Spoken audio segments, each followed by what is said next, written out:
saying not to do the contest till after. Okay. All right. So thank you guys so much for being here. This is the Yazoo City Witch, and I am Professor Amber Bramlett. Okay, we are sponsored today by Monster Mart. For real.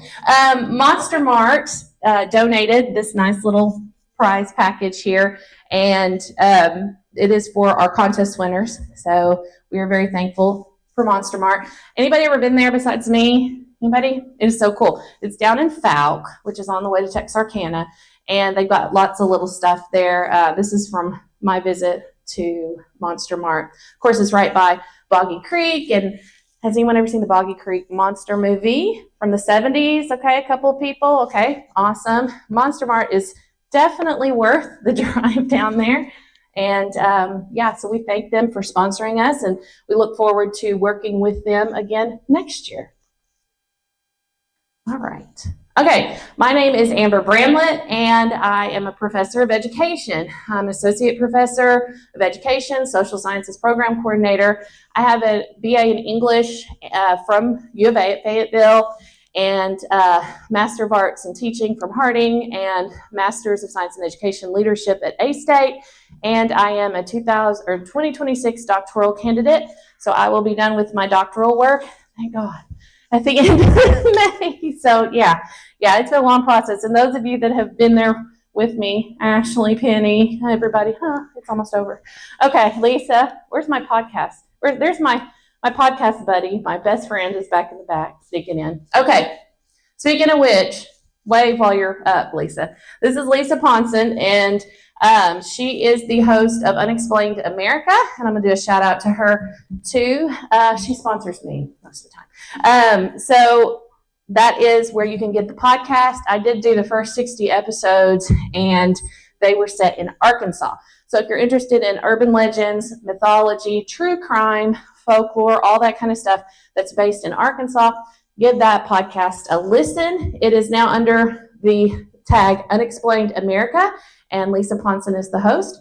We were able to do a live show from the Vintage Theater in Searcy, the Rialto, which was a lot of fun. We've had a great time with that podcast. So if you like what you hear today, there's more of that on the podcast. All right, so, oh, here we go. There's the gremlin's back. He was in there yesterday. Okay, so this is the 5th day of Folklore Week. And let me just tell you kind of how I got into the folklore vibe, right? I'm an education professor, but I love to read, I love to write, I love English, and most of all, I love storytelling. And I love folklore. Love it. When I first started doing this with Lisa, I immediately gravitated to more of the lore type stories. One of my favorite ones that I did was The Legend of Aunt Caroline from Newport. And that is one of my favorite folklore tales. And if you've never heard of that one, anyone heard of that one? Oh, it's so good. She was a seer that lived in Newport. And this is a true story. And there was actually a train from Memphis to Newport that would come in just for people to go and have, I think it was the cards. She just used a deck of playing cards, and they would come in from Memphis to have Aunt Caroline read their cards. Now, she does have a grave in Newport, and I go there every once in a while and put fresh flowers on it because I'm just weird like that. But people leave playing cards there all the time. It's very cool. All right, so I'll go back to that one. When I was a kid, I grew up, predominantly in the 90s.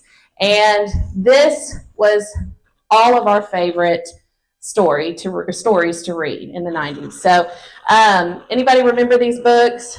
Corey, Lisa, anybody that are 90s kids like me remember these books? They always had them in the Scholastic book order.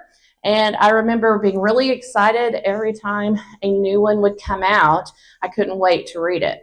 And then I think they made a movie in 2017 called Scary Stories to Tell in the Dark. Anybody see that movie? That was a good movie. That was based on this series of books. Now, the writer of this, Alvin Schwartz, actually based these stories on real urban legends that he had researched and collected all over the world, really, but mostly the United States. There's a good documentary on Alvin Schwartz right now that's running on, Prime Video, and I think it's still free, but it's a really good documentary on Alvin Schwartz, how he created these books, and then also why these books were banned from lots of schools in the 90s. So, all right, so this brings us to today. We are going to be talking about the Yazoo City Witch.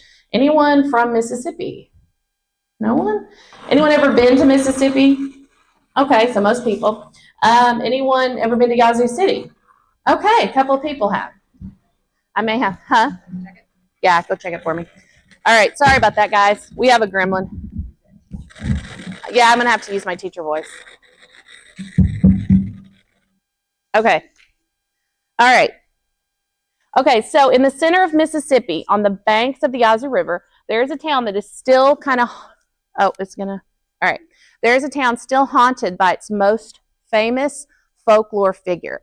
I would say this is one of the most enduring ghost stories in the entire state of Mississippi. And it's actually it's very near and dear to my heart. So found in the historic town of Yazoo, Mississippi, this legend sees tourists and ghost hunters alike who go to a place called Glenwood Cemetery to see what many believe is her grave. And may I add, ironclad grave. There's chains around the grave, but we'll get to that. And of course, we are talking about the Yazoo City Witch. So over time, this story became synonymous with Yazoo City, and it's been retold through books, movies, just locals who do ghost tours, things like that. And today, the chained grave remains in the middle of Glenwood Cemetery. And, it's still a mystery a century later.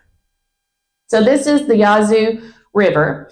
And Yazoo City, Mississippi is located in west central Mississippi, about 40 miles from Jackson, which is the state capital. It sits along the Yazoo River, which flows into the Mississippi River. It's I'm going back to my Arkansas, I used to teach Arkansas history. It's a meandering river. Do y'all remember what that means? It's not a big flowy river, it's a meandering one. It's considered the gateway to the Mississippi Delta because it's right on the edge of the fertile Delta region. And it is the county seat of Yazoo County. So we have Yazoo County, Yazoo City, Yazoo River, and the Yazoo Witch. All right, so this is what the town looks like today. It's really cute. Look at all the little painted buildings. It's so cute. It's quiet. It's a small little Delta town. It's got bright, colorful storefronts now. And, some say that the colors of the storefronts are it kind of says a lot because of the resilience of the town, because the town has gone through a lot through the years. It is surrounded by rivers, swampy outskirts, all that kinds of stuff. So it is kind of ripe for all this folktale goodness, right? Like I said, the Yazoo River is a meandering river, and it's bordered by swamps thick with cypress and moss. So you can kind of picture that in your mind. Like I said, it's a haven for legends and a place where history and mystery coexist, right? So my sons and I visited it summer before last, so summer of 2024, on our way home from Florida. When I told them we were making a detour into Yazoo City, they said, "What? Why?" And of course, they knew it probably had something to do with a cemetery, because anytime me or Lisa do a detour, it has to do with a haunting or a cemetery. All right, go back one. Okay, so this is an old picture of the Yazoo River, and it's just an old postcard that I found. So this was kind of a bustling place of business for a long time.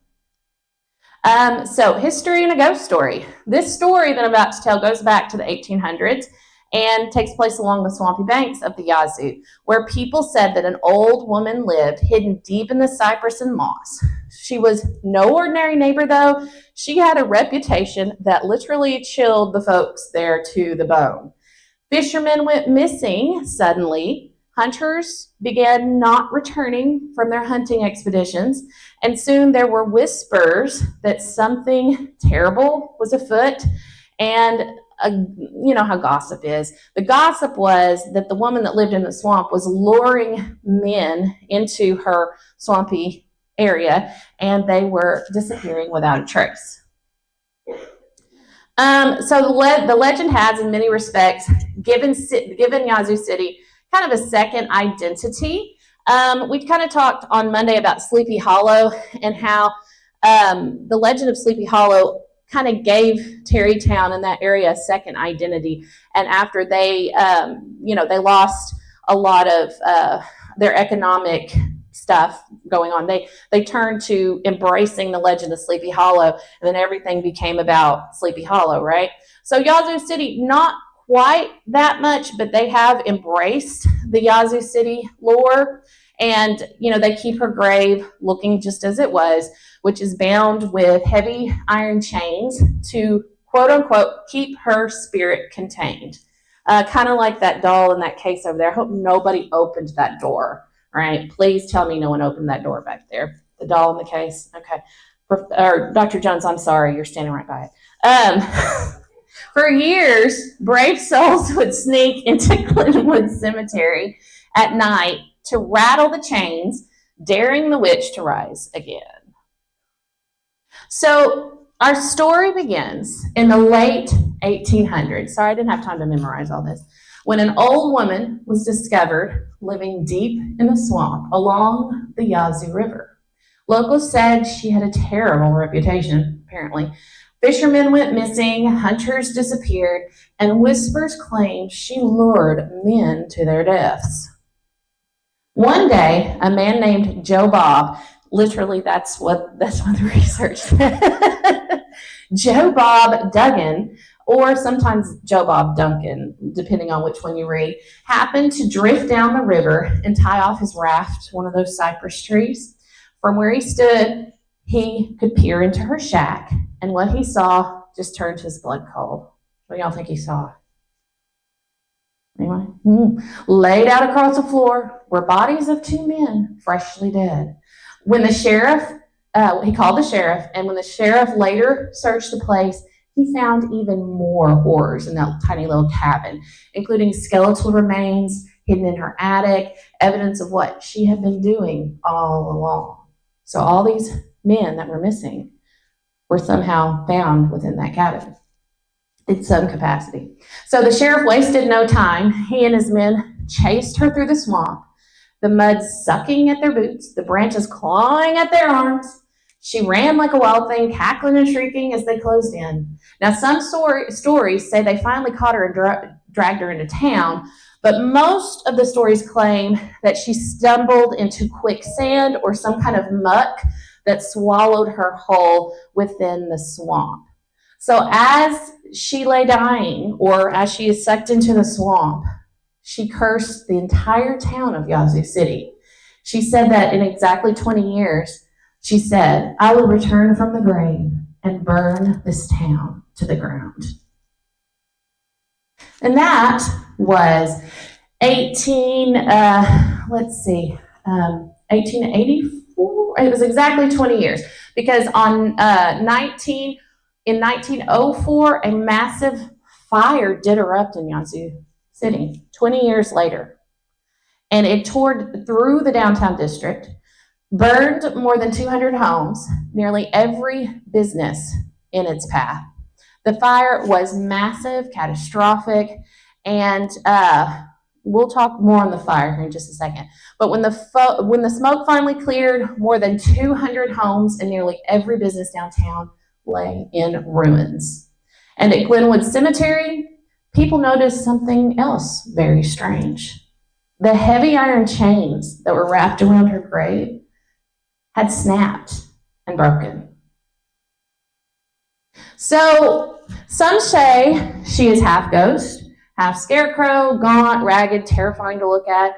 Others say, describe her as having clothing that is torn and mud-soaked, covered in burrs and swamp grass, as if she had been wandering through the swamps forever. So I actually put that description in an AI search, and that's one of the things it came up with. So AI, that's what it thought. And then also, go ahead, that's an AI interpretation of the Yazoo City Witch. And I have more. Yeah, that was my favorite.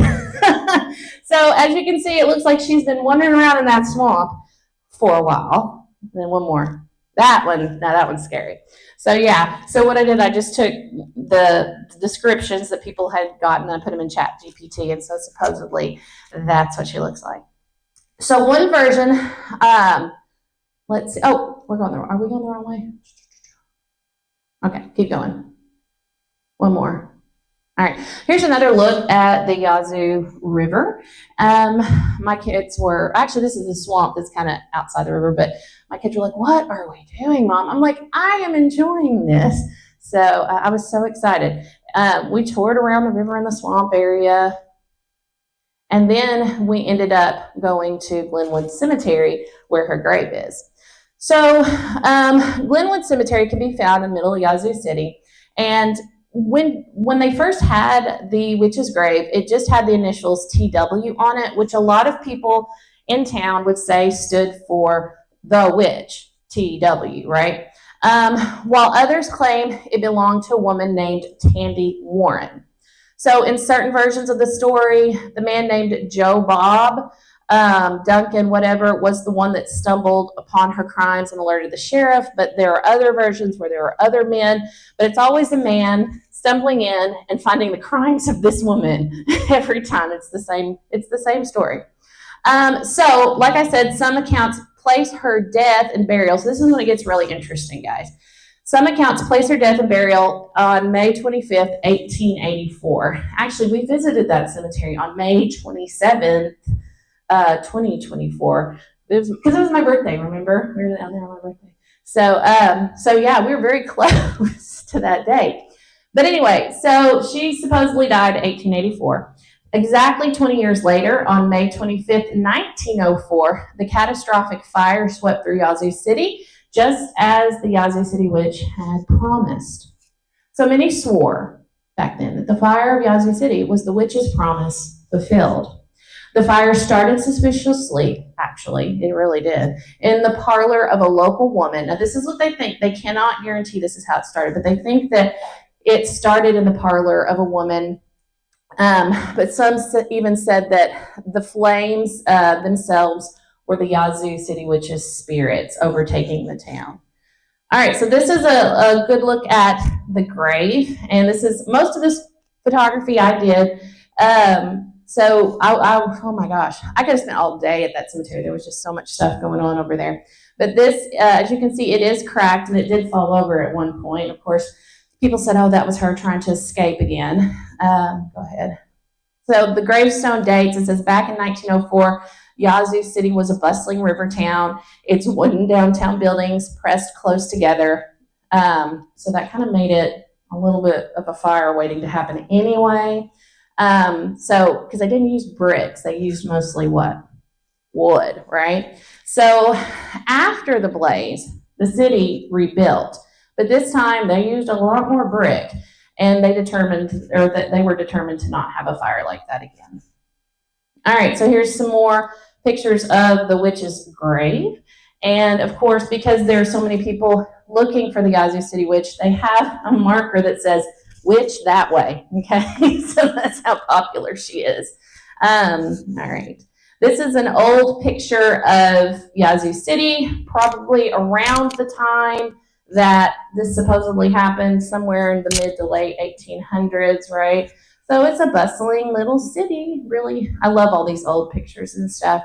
But, you know, you can see that all these buildings were very close together. You know, if you had a fire that would break down somewhere in there, of course it's going to spread very quickly. All right, here's another picture. I think this one is after they rebuilt. So this is the after. So go back to the before. Yeah, that's the before, the fire, and then you can go forward. That's after the fire. That's when they painted all the buildings, those bright colors, and they did that to kind of show resilience after what they went through. I think that's another after picture right there. All right. So the fire occurred on May 25th, 1904. It destroyed hundreds of buildings. The business district, which had many of the downtown stores, they were destroyed, and they think over 100 residents in total. So the number of structures, though, they've also said that about 124 businesses or as many as 200 homes could have been destroyed. They really can't tell for sure. So the damage estimates at the time were in the millions of dollars, and in some sources it says the damage was 1.6 to 2 million in 1904 dollars, which I'm not sure what that is in today's dollars, but I'm sure it's a lot. All right. So the fire is said to have started at about 8:30 in the morning and burned throughout the day until 5 o'clock. So it went on all day long. Nearly every business in the downtown was lost. Retail stores, professional offices, hotels, markets, etc. There was an exception though, the courthouse, which was built in 1872, so it was a relatively new building.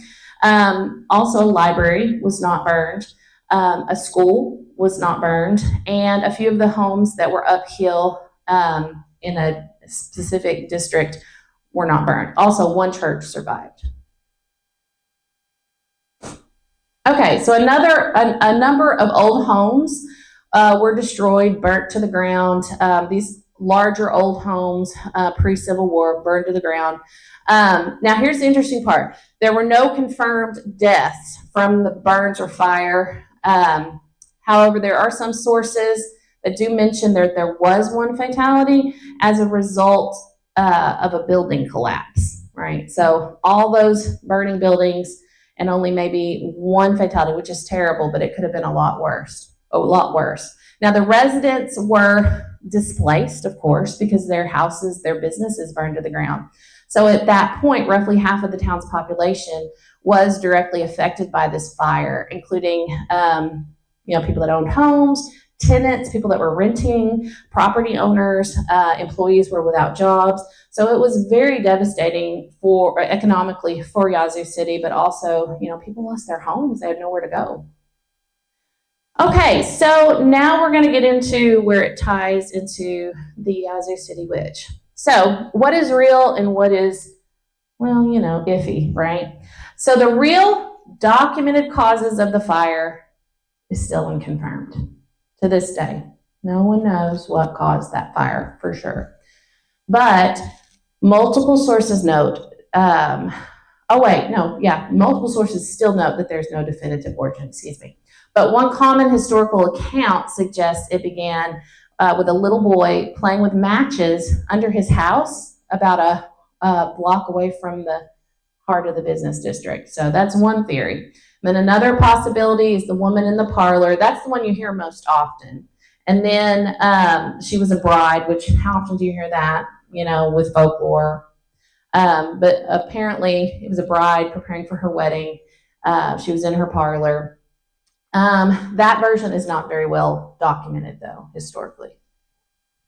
So eyewitnesses, speaking of the fire, eyewitnesses reported strong, fierce winds that actually helped the fire spread rapidly. So the weather that day, of course, it's May in Mississippi, right?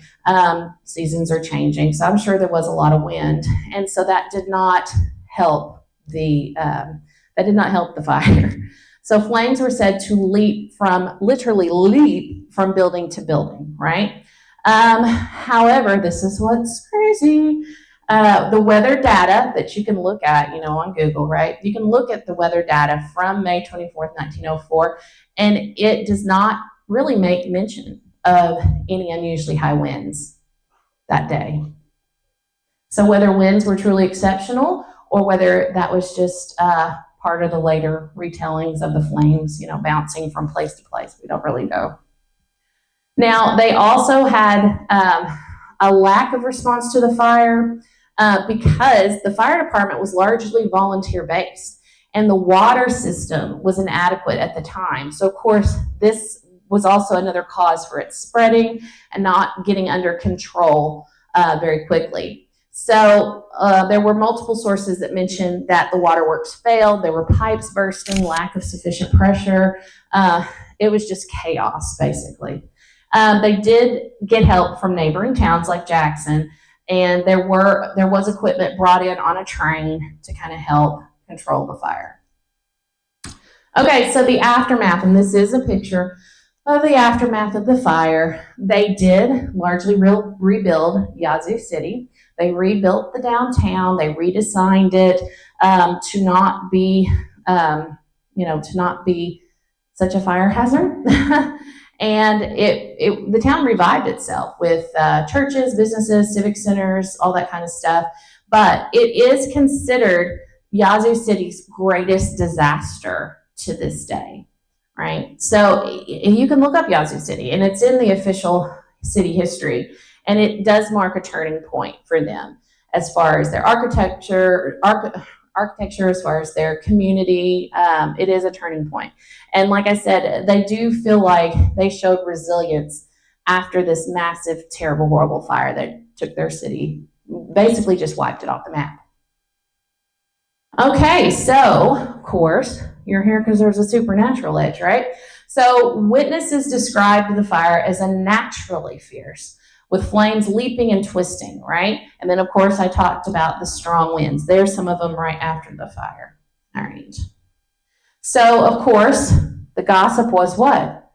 That the witch had escaped her grave and made good on her promise, right? So the curse, as they called it, did not stay just a fireside tale. It actually was written at that point into the town's folklore and then carried on through generations. So this is Willie Morris, and we'll talk about him in just a second, but let me go back to, we'll stay on this one for just a second. But in Glenwood Cemetery, the witch's grave is still marked and bound by heavy iron chains, and this is meant, so nobody go down there and free her, y'all. This is meant to keep her spirit locked away forever. So fast forward to the middle of the 20th century, and you have local author Willie Morris, who brought basically new life to the witch's story. How am I doing on time, guys? I haven't even looked. Oh, okay, good. All right, so this is Willie Morris, and this is how I found out about the Yazoo City Witch, actually. You know, I was a kid, and I loved ghost stories, and I loved supernatural stuff, and I loved folklore. And there was a movie on The Wonderful World of Disney, which is something that came on every Sunday night, right? Remember back in the 90s, The Wonderful World of Disney? We didn't stream things. We waited for them to come on. Yeah, that's just a crazy concept, right? Waiting. Yeah, and if you miss it, you miss it. Unless you're lucky to have a VHS. But anyway, so there was a movie, and I was so excited about it. And it was called I think it was called The Pirates of Yazoo or something like that. And it was about Yazoo City in the 1940s. And it was based on the book by Willie Morris. It was a great book, but the movie was amazing. It was a kid's movie. And the scariest thing I had ever seen in my life at that point, I think I was like 9 or 10, was the depiction of the Yazoo City Witch in that movie. And I think that it like embedded or something in my consciousness, because to me that was the scariest thing I had ever seen in my entire life.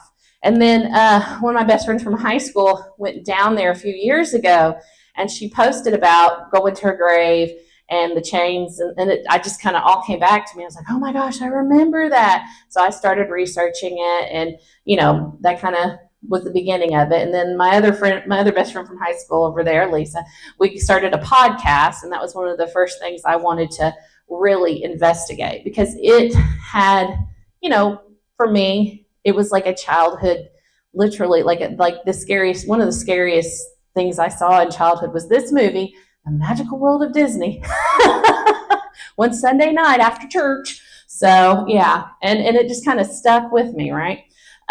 So Willie Morris, he's written several books based in Yazoo City, but this one that I'm talking about is called Good Old Boy, and it was published in 1971. And it was very popular. He was a very popular Southern author, and you know, especially in the 80s, right? So the version of the Yazoo City Witch that most people know is Willie Morris's version. He didn't just retell it, right? He preserved it, you know, kind of like what Lise does with the podcast. She preserves these legends. She preserves this folklore, kind of like what Professor Beck does in folklore class. She preserves these and keeps these legends going. For a long time, it was person to person, right? It was oral tradition. Well, our oral traditions have kind of changed a little bit now, right? We have YouTube videos, we have podcasts, we have TikToks, and well, some people might not agree with me, but I feel like that is just kind of the new oral tradition and how we keep these stories going, right? But without Morris and his book and his retelling, the Witch of Yazoo might have faded into obscurity. But instead, she became a character known far beyond Mississippi. And this is Willie Morris's grave.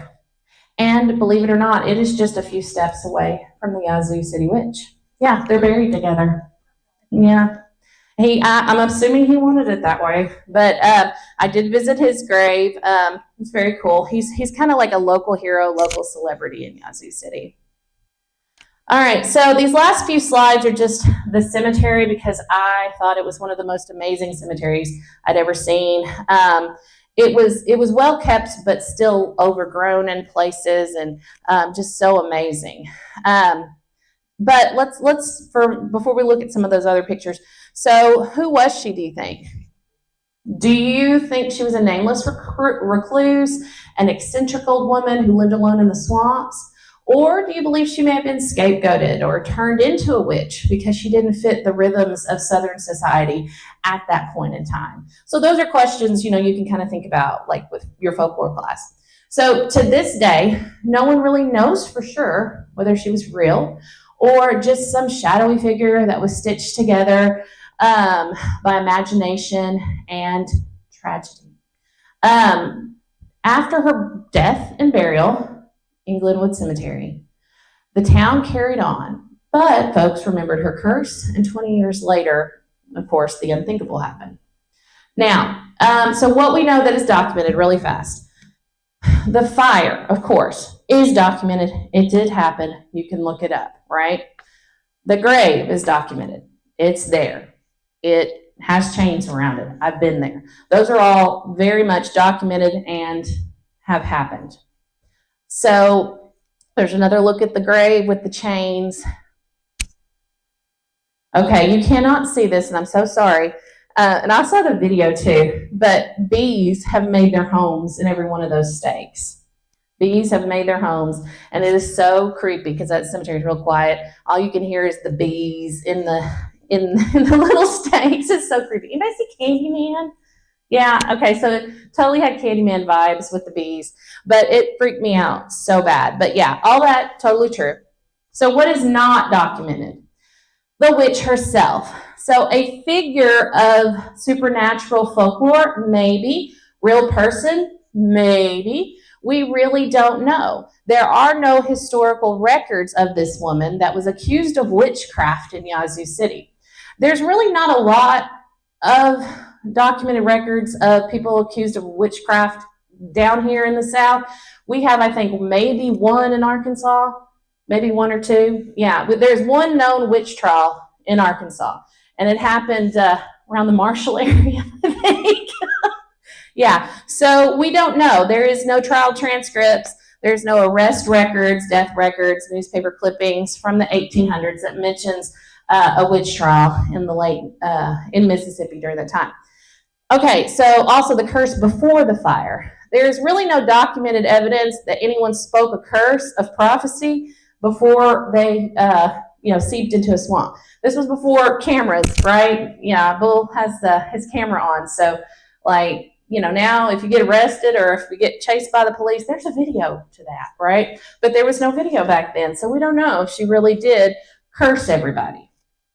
Okay, so at some point, yes, the grave did fall over. Was that the witch, or was that just some vandals, right? People that were playing around the grave? I don't know.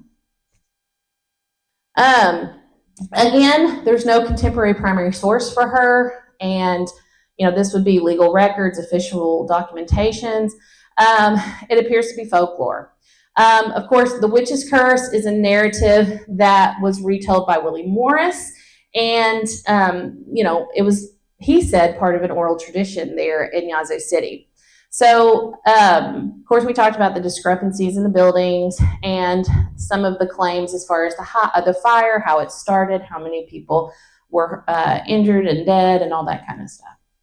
But here are some headlines from some Mississippi newspapers, like the Biloxi Daily Herald. And the article does state that it's the most disastrous fire in the history of Mississippi, and it occurred today in Yazoo City, a town of 5,000 inhabitants. And it's practically, like I said, wiped off the map, quote unquote, from 1904. It says the fire started at 9 o'clock in the morning at the Wise Brothers store. So here, another place where it could have started. And then it does comment on the insufficient water supply. You can look on the Yazoo City official historical page, and you can see some of this for yourself. But I think the Yazoo City historical page does go with the little boy playing with matches as the start of the fire. That's the story they're going with. So a lot of this is on their tourism sites as well. So, and a lot of historians will agree that William Morris's version is what made this so popular. And he himself admitted he loved tall tales, he loved folklore, he loved to make people go, oh my goodness, he liked all of that. So who knows if this was something that Willie Morris had just kind of projected, right? So what I think it's probably a combination of local oral tradition, Southern ghost lore, and then that very, very real 1904 fire. So you can look at folklore all over the country, and you can see that there were folklore tales spun to kind of explain lots of things. Curses were talked about as an explanation for lots of things, right? Because it allowed people to make sense of tragedy. So historically speaking, the Witch of Yazoo City is not exactly a documented person.